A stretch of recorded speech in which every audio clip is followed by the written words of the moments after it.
dibawakan oleh Ustaz kita, Dr. Haji Nikman Samad LCMA. Kepadanya kami persilakan.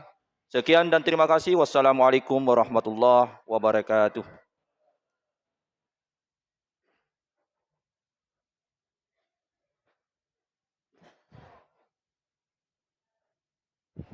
Bismillahirrahmanirrahim.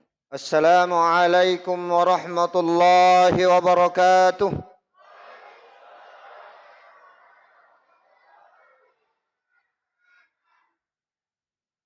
Alhamdulillahi rabbil alamin. Wassalatu wassalamu ala rasulillahi wa ala alihi wa ashabihi ajma'in at-tahirin, amma ba'd. Ungkapan dari rasa syukur kita kepada Allah Subhanahu wa taala atas nikmat Allah yang tidak terhingga banyaknya, atas karunia Allah, atas rahmah Allah, inayah dan hidayahnya, dengan ucapan alhamdulillahi rabbil alamin. Salawat dan salam kepada junjungan Nabi kita Muhammad sallallahu alaihi wasallam, Nabi yang diutus oleh Allah sebagai rahmatan lil alamin. Bapak Ibu hadirin hadirah yang insyaallah dirahmati Allah Subhanahu wa taala. Anak kita tadi, adik kita tadi, apa yang beliau sampaikan nyambung dengan ayat yang kita baca di salat Isya. Wa idz qala Ibrahimu li abihi azara atattakhidhu asnaman alihah. Itu proses Nabi Ibrahim alaihissalam mencari Tuhan. Falamma janna alaihi al-lail ra'a kaukaba. Nabi Ibrahim alaihissalam ketika melihat bintang pada waktu itu di malam hari, ra'a kaukaba qala hadza rabbi. Inilah Tuhanku. Prasangkanya Nabi Ibrahim. Falamma afala qala la uhibbul afilin. Ketika bintang itu hilang, tenggelam. La uhibbul afilin. Saya tidak suka yang tenggelam. Falamma ra'al qamar, ketika Nabi Ibrahim alaihissalam melihat bulan yang lebih besar dari bintang, hadza rabbi, beliau mengatakan inilah mungkin Tuhanku.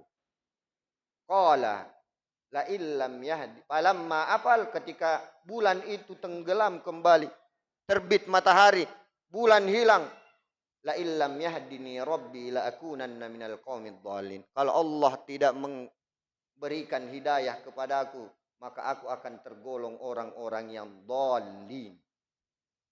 Falamma ra'asy syams, ketika matahari terbit, dia lihat lagi, Nabi Ibrahim lihat lagi. Qala hadza rabbi, inilah mungkin Tuhanku. Hadza akbar, ini lebih besar. Falamma afalat, ketika matahari itu terbenam, datang malam, terbenam matahari. Qala ya qaumi inni bari'um mimma tusyrikun. Wahai kaumku, inni bari'um mimma tusyrikun. Maka saya mensucikan diri dari apa yang kalian syirik kepada Allah Subhanahu wa taala. Bapak Ibu hadirin hadirah yang insyaallah dirahmati Allah Subhanahu wa taala. Dalam satu kesempatan Umar bin Khattab radhiyallahu an, beliau memberi pesan kepada kita dengan ungkapan beliau yang mengatakan hasibu anfusakum qabla an tuhasabu. Hitung-hitunglah dirimu, evaluasilah dirimu. Hasibu anfusakum. Hitunglah dirimu, evaluasi dirimu setiap masa, setiap waktu. Apakah hari ini sudah jauh lebih baik dari hari kemarin? Apakah ibadah saya pekan ini sudah jauh lebih baik dari pekan lalu? Apakah ibadah saya kepada Allah semakin meningkat kualitasnya di bulan Ramadan ini dibandingkan bulan Ramadan yang lalu? Apakah tahun ini sudah jauh lebih banyak kualitas ibadah saya? Sudah meningkat kualitas ibadah saya? Sudah semakin banyak ibadah saya dibandingkan tahun-tahun lalu? Di antara yang akan memudahkan hisabnya seseorang di hari kiamat nanti adalah seseorang yang pandai menghisab dirinya ketika masih di dunia. Karena dia akan perhitungkan. Dalam firman Allah Subhanahu wa taala, "Ya ayyuhalladzina amanu taqullah." Wahai orang-orang beriman, bertakwalah kepada Allah. Wal tanzur nafsum ma qaddamat lighad. Dan lihatlah. Hendaklah kita melihat apa yang akan kita perbuat besok. Apa yang menjadi bekal kita nanti di hari kiamat. Evaluasi diri kita. Ibaratnya seorang pedagang, pengusaha yang setiap hari evaluasi keuntungan dan kerugiannya. Maka seharusnya kita sebagai hamba Allah juga mengevaluasi setiap waktu. Apakah ibadah saya pada hari ini sudah jauh lebih meningkat. Kualitasnya jauh lebih naik dibandingkan hari-hari kemarin. Apakah panggilan-panggilan Allah yang ada panggilan 5 kali dalam sehari. Kita evaluasi diri kita. Ada berapa panggilan yang tidak terjawab. Ada 5 panggilan setiap hari yang dikumandangkan oleh muazzin. Ada berapa panggilan yang kita tidak jawab? Ada berapa panggilan yang kita reject, kita tolak? Ada berapa panggilan yang kita abaikan begitu saja? Evaluasi diri kita. Padahal di dalam banyak hadis disampaikan mengevaluasi diri kita ini termasuk ketika mengevaluasi apakah ibadah sholat kita sudah jauh lebih baik dari hari-hari kemarin. Apalagi kita melakukannya di rumah yang paling suci, di tempat yang paling suci yang derajatnya dalam hadis dikatakan bahwa seorang sholat di masjid maka derajatnya berbeda dengan sholat seseorang di rumah ataupun di aswaqihi. Di tempat mereka berusaha, pasar ataupun lahan bisnisnya. Bagaimana perbedaannya? Perbedaan ketika orang sholat di masjid dengan orang yang sholat di rumah ataupun di tempat usaha. Walaupun dia berjamaah di rumahnya, walaupun dia berjamaah di tempat usahanya, di pasarnya. Perbedaannya 25 derajat dalam hadis yang diriwayatkan oleh Imam Abu Hurairah radhiyallahu. Dalam hadis Imam Abu Hurairah radhiyallahu anhu Rasulullah sallallahu alaihi wasallam beliau bersabda, "Salatul rajuli fi jamaah." Salatnya seseorang apalagi kalau dia berjamaah, salat seseorang fi jamaah yazid akan menambah tingkatan derajatnya min salatihi fi baiti, dari salatnya ketika dia hanya salat di rumah. Wa fi aswaqihi, ketika salat di pasar-pasar. Walaupun dalam keadaan berjamaah. Kalau kita ingin bandingkan, kalau kita salat di masjid, belum saja kita salat, kita masuk ke dalam masjid sudah ada 25 derajat yang menunggu kita dibandingkan tempat-tempat yang lain. Masih jauh lebih pahalanya jauh lebih baik dibandingkan tempat-tempat yang lain. Bahkan kita baru berniat sholat berjamaah di masjid. Melalui lisan Rasulullah sallallahu alaihi wasallam, kita sudah diberikan pahala yang banyak.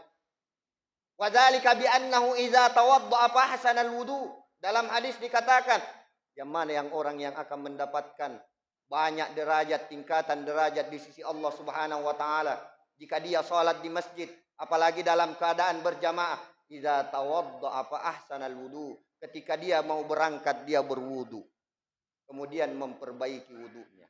Bukan berarti kita sampai di masjid baru berwudu, salah. Akan tetapi jauh lebih baik kalau kita mengambil wudu kemudian kita berangkat ke masjid. Karena kenapa? Setiap langkah kita diangkat derajat kita oleh Allah. Setiap langkah kita melangkah dan terus melangkah, derajat kita diangkat 1 derajat oleh Allah. Rafa'a bihi darajah, Allah angkat derajatnya. Yang kedua yang akan langkah yang lainnya, menghapuskan dosa-dosa kecil yang pernah kita lakukan. Jadi setiap langkah kita menginjakkan kaki kita masuk ke dalam masjid, belum kita sholat berjamaah, baru kita mengatakan berdoa kepada Allah, Allahumma ftahli abwaaba rahmatik, ya Allah bukakan pintu rahmahmu. Malaikat sudah menyambut dan berdoa kepada Allah. Wal malaika yaqulun, malaikat itu mengatakan, Allahumma arham, ya Allah rahmati dia ya Allah. Jadi ketika kita injakkan kaki kita masuk ke masjid berdoa, Allahumma ftahli abwaaba rahmatik. Malaikat sudah menunggu kita, menyambut kita dan mendoakan kita. Apa yang mereka doakan? Allahumma arhamhu. Ya Allah, rahmati dia. Yang kedua doa malaikat, Allahumma ufir lahu. Ya Allah, ampuni dia. Yang ketiga, Allahumma tub alaih.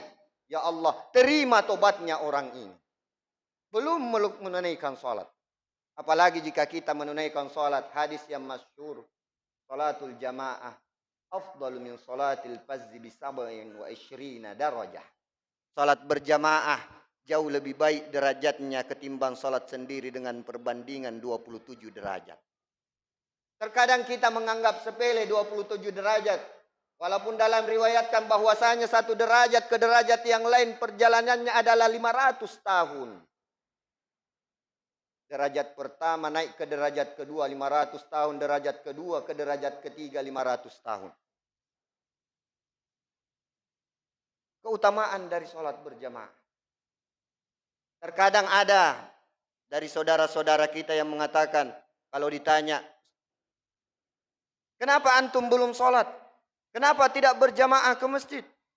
Ustaz, bacaan saya belum fasih, bacaan saya belum baik. Justru salat berjamaah lah yang menjadi solusinya bagi orang yang seperti ini.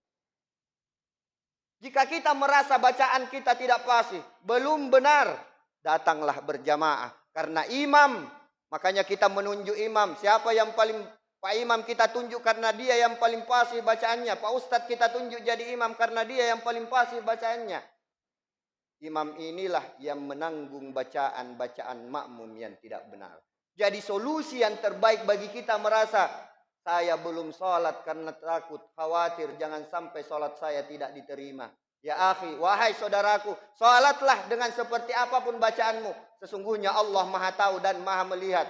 Di samping itu terus belajar.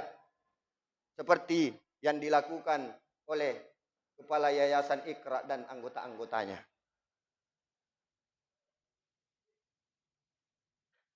Terus belajar. Ustaz, saya cuma bisa baru tahu surah Al-Fatihah, itu pun tidak benar. Solusinya datang berjamaah. Belum benar bacaan kita, imam sudah benar, dia membenarkan semua bacaan yang salah. Dia menanggung semua bacaan yang salah. Itu solusinya. Di samping kita tetap berusaha untuk memperbaiki terus bacaan-bacaan kita.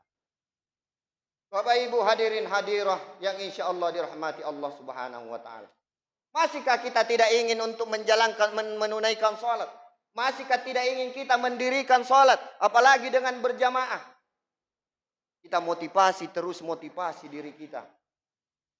Minimal kita sholat di masjid. Apalagi dengan berjamaah. Bukankah kita bahkan saking pentingnya yang namanya sholat. Jangankan sakit, bahkan kita ketika sudah terbujur kaku. Badan kita sudah dingin. Kita tidak bisa bergerak apa-apa lagi.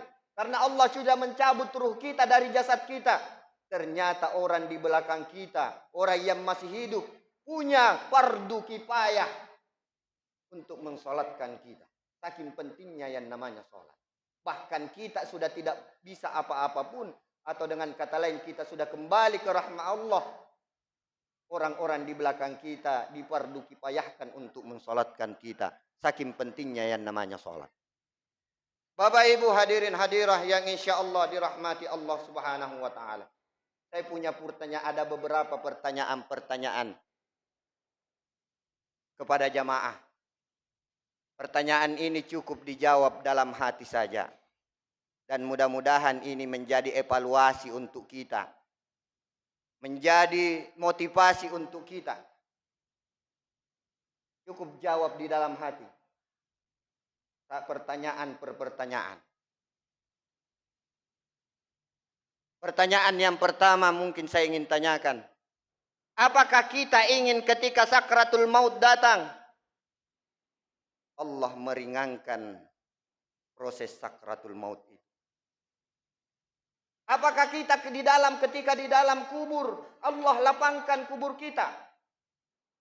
Apakah kita ketika dibangunkan dari kubur dan dikumpulkan di padang mahsyar, dibawa terik matahari yang dalam riwayat hanya berjarak 1 mil dari atas kepala kita?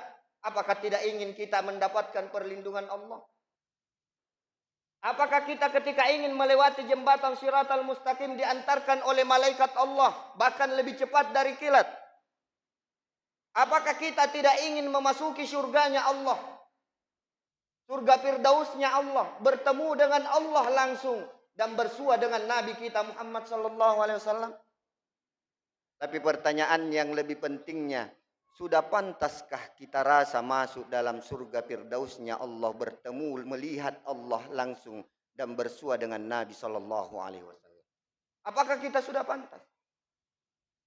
Sudahkah kita sebanding dengan seorang sahabat yang mulia dari Rasulullah sallallahu alaihi wasallam? Ada seorang sahabat Nabi sallallahu alaihi wasallam namanya Abdullah bin Abi Ummi Maktum.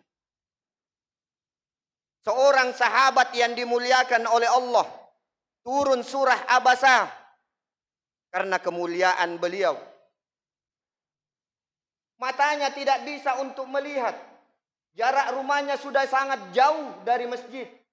Tapi dengan mata yang tidak bisa melihat dan jarak yang jauh dari masjid, tidak menghalangi beliau, tidak menghalangi langkah beliau, semangat beliau untuk datang ke masjid, untuk beribadah kepada Allah Subhanahu wa taala, untuk menunaikan salat.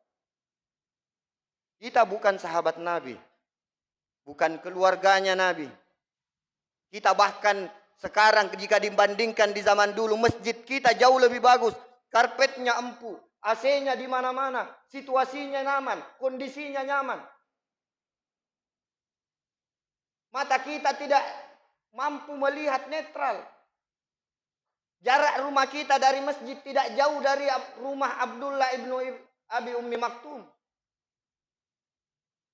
Kalau dengan ini saja belum bisa, seperti dalam hadis Rasulullah sallallahu alaihi wasallam, awwalu ma yuhasabu minal abdi yaumal qiyamah as-shalah. Yang paling pertama dihisab oleh Allah di hari kiamat, salat.